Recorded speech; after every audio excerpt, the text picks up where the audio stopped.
recently, Detroit became the largest city in U.S. history to ever file for bankruptcy. Unfortunately, Detroit is not the only city that has ever filed for bankruptcy, as other cities around the country, small and large, have also filed. Currently, those states are not allowed to file for bankruptcy. However, a question which is often in most people's mind, who are obviously employees of cities or local government, as well as retirees, is what happens to my pension? Well, that's a very good question. For the most part, U.S. pensions are reliable, but in no way are they guaranteed. For years, retirees and employees of private sector companies, their pensions have been protected by what's called the Pension Benefit Guaranty Corporation, which is somewhat the FDIC, like the FDIC is for banks. Also in the private sector, pensions are highly regulated. However, for some reason, when it comes to state, local, city, and even federal government, there's really no such protection in place. And in the past, this has caused many problems because in many states and local governments, pensions are underfunded and continue to be way underfunded of future pension obligations.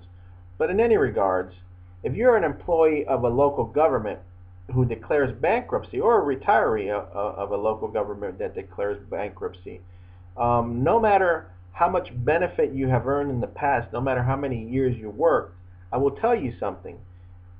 From a pension standpoint, it will be impacted. Now, how much it will be impacted is hard to say because a lot of it has to go through the bankruptcy proceedings and what they decide. It's also dependent on what type of employee you are, where you fall in the hierarchy of employee, as well as how many years of service you are. There have been in the past samples or examples of some cities who have plumb run out of money and there is no pension left for anybody. Now, these are extreme cases, but you have to understand that if you have a pension and you're in the local city government goes bankrupt, you will be impacted, or your pension benefits will be impacted, and will most probably be lower. Now, if you're a current employee or retiree of a local government, or have worked for a local government, there's three things that you really need to do. Number one is, as far as your pension is concerned, you need to create a worst case plan. Now more than ever, Americans have to take increased responsibility of their retirement.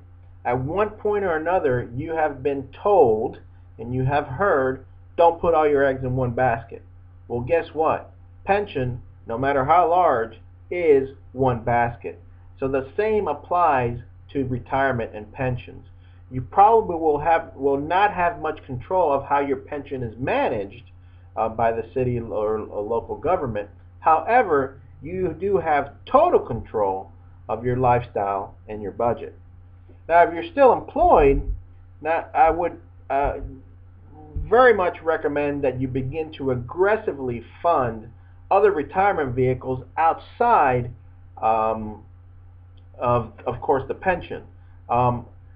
That's your 457 plan or your 403B plan, or other plans such as IRAs or even Roth IRAs, or even what's called non-qualified accounts, which is basically outside of a tax-deferred vehicle, a brokerage account, for instance.